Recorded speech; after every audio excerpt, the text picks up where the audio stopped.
નમસ્કાર વિદ્યાર્થી મિત્રો, તમારું ખૂબ ખૂબ સ્વાગત છે મારી આ ચેનલ સ્ટડી વિથ નેન્સીમાં. જો હજી સુધી તમે મારી આ ચેનલને સબસ્ક્રાઈબ ના કરી હોય તો જલ્દીથી સબસ્ક્રાઈબ કરજો. આજે આપણે ધોરણ 10નું માર્ચ 2026નું સ્ટાન્ડર્ડ મેથ્સનું પેપર સોલ્યુશન જોઈશું. તમારું પેપર કેવું ગયું કમેન્ટમાં જરૂરથી જણાવજો. અને હજી સુધી તમે મારી આ ચેનલને સબસ્ક્રાઈબ ના કરી હોય તો જલ્દીથી સબસ્ક્રાઈબ કરજો. સૌથી પહેલાં વિભાગીય હતો. વિભાગ એમાં એમસીક્યુમાં પહેલો એમસીક્યુ છે, જો ગુસા 306 657 બરાબર 2m-1 આપેલ હોય તો m બરાબર ખાલી જગ્યા. કે આપણને ગુસા બે સંખ્યાનો ગુસા બરાબર 2m-1 આપ્યો છે તો એમ આપણે શોધવાનું છે. તો આ બંનેમાં જે સામાન્ય આપણે અવયવ શોધીએ, પછી અવયવમાંથી બંનેમાં સામાન્ય અવયવ આવશે 3 × 3 એટલે 9 આવશે. એટલે 9 બરાબર 2m-1 -1 આ બાજુ આવે એટલે 10, 10/2 એટલે 5 મળી જશે. એમની વેલ્યુ શું મળશે? 5. એટલે આમાં જવાબ આવશે આપણો C5. પછી બીજું છે, જો દ્વિઘાત બહુપદી ax³ + bx² + cx + d ના બે શૂન્યો 0 હોય તો ત્રીજું શૂન્ય ખાલી જગ્યા થશે. તો ત્રિઘાત બહુપદી માટે શૂન્યોનો સરવાળો -b/a થાય, જેમાંથી બે શૂન્ય છે તો ત્રીજું શૂન્ય કેટલું થાય? -b/a. તો આમાં આવશે આપણો જવાબ B.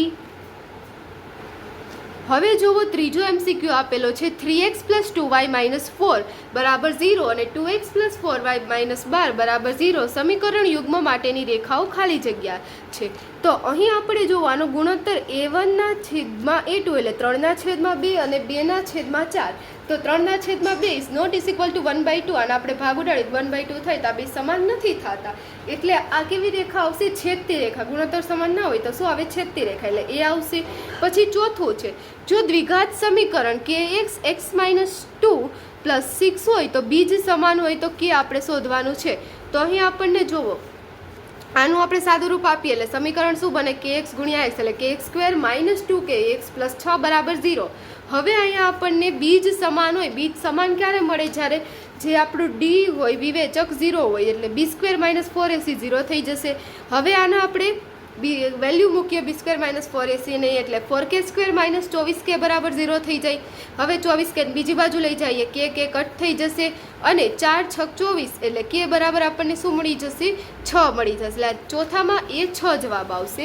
પછી આપણને આપેલું છે પાંચમું, કે અહીંયા આપણને શ્રેણી આપેલી છે 2, પછી ખાલી જગ્યા છે 26. તો અહીં સમાંતર શ્રેણીમાં 3 ક્રમિક પદ આપ્યા છે તો આપણે ખૂટતું પદ શોધવાનું છે, બીજું પદ શોધવાનું છે. તો અહીં આપણે પહેલાં સામાન્ય તફાવત ગોતી લઈએ તો ડી બરાબર શું થઈ જશે? 26 - 2 છેદમાં 3 - 1 એટલે છેદમાં 2. અથવા તો ડી બરાબર શું મળી જશે? 26માંથી 2 જાય એટલે 24/2 12 મળી જશે. અને a2 બરાબર પ્રથમ પદ પ્લસ સામાન્ય તફાવત a + d કહી દઈએ તો 2 + 12 શું થઈ જશે? 14 આવશે. આમાં બી જવાબ.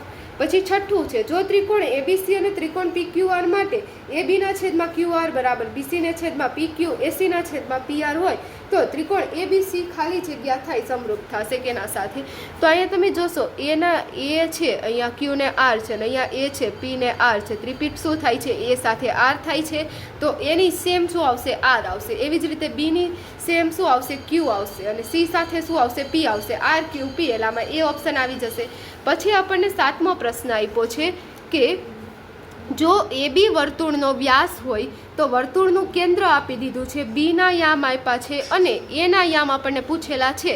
તો જે એ હોય છે, જે વર્તુળનું કેન્દ્ર છે, એ અને બીનું શું થાય? મધ્યબિંદુ થાય. બંનેથી અંતર કેવું થાય? સમાન. તો મધ્યબિંદુના યામ ઉપરથી આપણે આનો ઉકેલ મેળવવાનો છે એટલે મધ્યબિંદુના યામનું સૂત્ર શું થાય? x1 + x2/2 y1 + y2/2. તો આમાં આપણને એક x1 ને y1 આપણે કિંમત એમાં મૂકવાની નહીં, એમની મધ્યબિંદુની વેલ્યુ મૂકી દેવાની એટલે એના ઉપરથી x1 ને y1 મળી જશે, જે મળશે 3 ને -10. પછી નીચેનો 8મો પ્રશ્ન હતો, એમાં 1 + tan θ 1 + tan θ + sec θ અને 1 + cot θ - cosec θ બરાબર ખાલી જગ્યા. તો અહીં તમે આનું સાદું રૂપ આપીને પણ મેળવી શકો છો જવાબ. tan એટલે સાઇનના છેદમાં cos, sec એટલે 1/cos. પછી એનો તમે લસા લઈને સાદું રૂપ આપો તો તમારે 2 જવાબ આવે. એનાથી ઇઝી રીત છે કે તમે આમાં tan θની sec θની બધાની વેલ્યુ મૂકી દો. θ કોઈ પણ તમે ધારી લો. અહીંયા આપણે θ ધારી લઈએ 45. θ આપણે કેટલો? 45 ધારી લીધો તો tan 45ની વેલ્યુ 1 થાય. sec 45ની વેલ્યુ √2 થાય. પછી કોટ 45ની વેલ્યુ 1 થાય અને કોસેક 45ની √2 થાય. તો બસ હવે અહીંયા જો 1 + 1 2 + 2 √2 2 + √2 પછી 2 - √2 આવી રીતે થશે. હવે અહીંયા a + b a - b થયું એટલે a² - b² એટલે 4માંથી 2 જાય એટલે 2 આપણે આવી જશે. તો આ રીતે તમે શોર્ટકટ રીતે ગણી શકો છો, અથવા તો તમે આ રીતે ગણ્યું હોય કે સાઇનના છેદમાં કોસ +1/cos સાદુરૂપ આપીને તો પણ તમારો જવાબ આવી જાય. પછી અહીં 9મો પ્રશ્ન છે. આ સામાન્ય વિદ્યાર્થી માટે હતો, નીચે દ્રષ્ટિહીન માટે હતો. આમાં એક જવાબ આવશે અને આ છે તો આમાં આપણને 5 સેન્ટીમીટર ત્રિજ્યા દઈ દીધી, PQ 12 આપી દીધો, OQ ગોતવાનું હતું. તો આમાં તમારે પાયથાગોરસનો નિયમ લાગુ પડશે અને 5નો વર્ગ વત્તા 12નો આ બે બાજુ થશે અને જે કર્ણ થશે એ આપણને ખબર છે 5 12 હોય ત્યારે કર્ણ શું આવે 13 આવે, એટલે આમાં શું આવશે 13 આવી જશે જવાબ. પછી 10મું છે કે જો કોઈ વૃત્તાંશની ત્રિજ્યા બમણી કરવામાં આવે, વૃત્તાંશ છે ત્રિજ્યા બમણી કરી દીધી અને ખૂણો સમાન રાખ્યો, તો તેના વૃત્તાંશના ક્ષેત્રફળમાં મૂળ ક્ષેત્રફળ કરતાં કેટલા ગણું થાય. તો મૂળ ક્ષેત્રફળ ગોતી લ્યો, પછી આ ત્રિજ્યાનો વધારો કરીને ગોતી લ્યો તો તમને ખબર પડશે કે કેટલા ગણું થશે 4 ગણું. અથવા તો તમને આપણે શોર્ટકટ રીતે ગણવું હોય તો વૃત્તાંશના ક્ષેત્રફળમાં શું આવે ત્રિજ્યાનો વર્ગ આવે. તો હવે 2 ગણી કઈ રીતે ત્રિજ્યા એટલે 2r² થઈ જાય. હવે 2r² એટલે 4r² થઈ જાય એટલે સીધું ખબર પડે 4 ગણું થશે. પછીનો 11મો પ્રશ્ન છે. લીંબુના સમાન રીતે 4 સમાન ભાગ કરવામાં આવે તો એક ભાગનું પૃષ્ઠફળ કેટલું થશે. તો અહીં તમે જુઓ 4 πr² હોય નોર્મલી, હવે એના 4 ભાગ કરી દીધા એટલે πr² થઈ ગયું અને બાકીનો જે ભાગ હતો એ બે ભાગને છોડીને આપણું πr² થશે એટલે πr² + πr². આમાં જવાબ આવશે 2πr².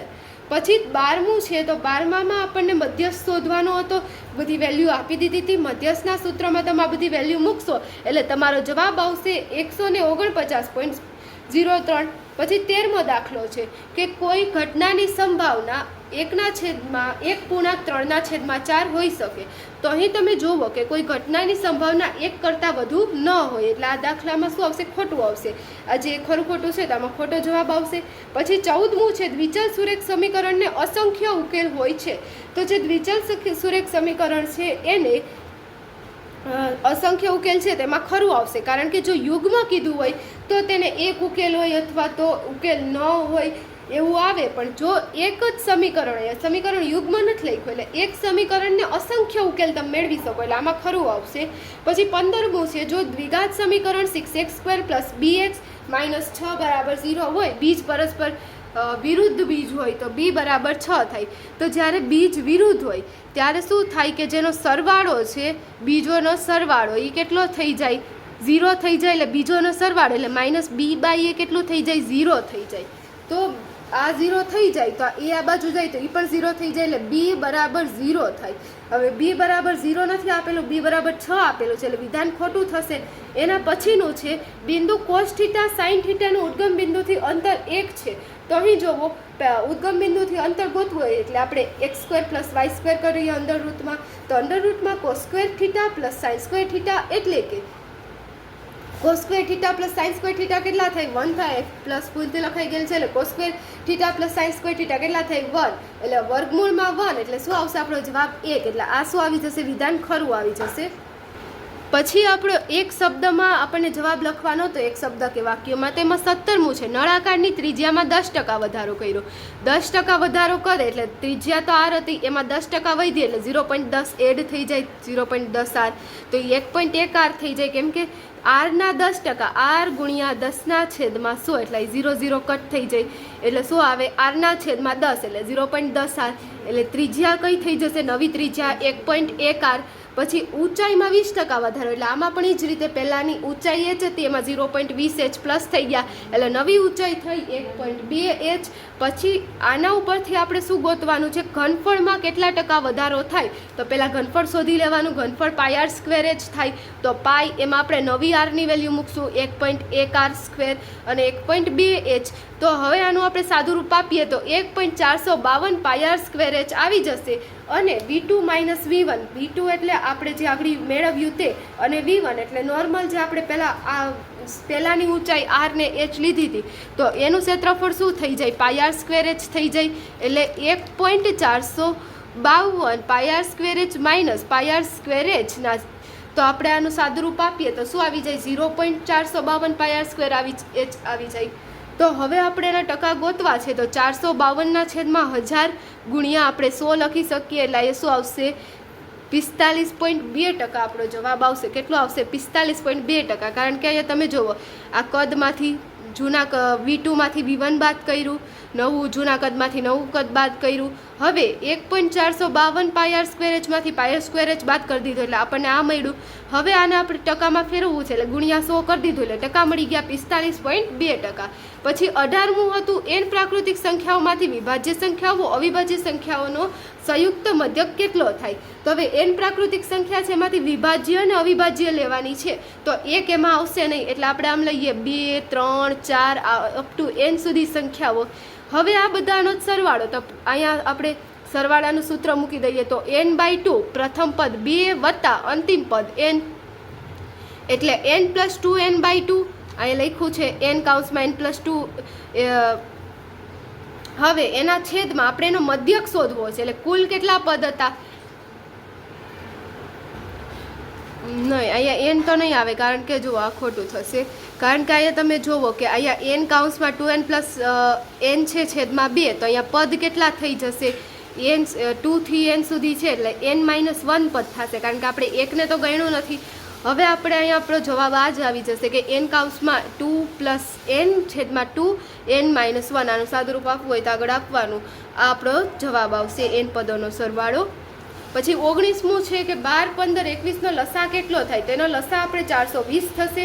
પછી 20મું છે દ્વિઘાત સમીકરણનું વિવેચક શોધો. વિવેચક શોધવું હોય b² - 4ac, સાદુરૂપ આપતા 0 જવાબ આવશે. પછીના જોડકા છે, જોડકામાં તમે જુઓ 21મો પ્રશ્ન α² + β², તો એમાં આવશે આપણું b² - 2ac/a². પછી 1/α + 1/β હોલ સ્ક્વેર, તો એમાં c આવશે b²/c² આવશે. પછી 23મું છે tan a, તો tan a બરાબર શું થઈ જશે? c આવશે એમાં sin a ના છેદમાં 1/√1 - sin²a, એટલે આનો જવાબ શું આવે? cos a આવે, એટલે sin a ના છેદમાં cos a, એટલે શું થઈ જાય? tan a. હવે 24મું છે sec a બરાબર, તો એમાં શું આવશે? a આવશે, કારણ કે ફરીથી એમ જ થાય 1 ના છેદમાં cos a. તો આ જુઓ સેક્શન a થયું. અહીં જોવો વિભાગ બી છે, તો વિભાગ બીમાં આ રીતે આટલા પ્રશ્ન આપેલા છે.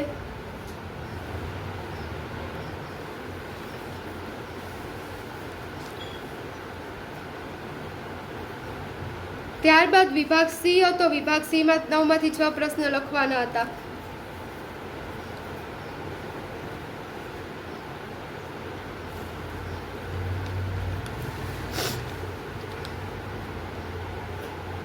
પછી વિભાગ ડી છે.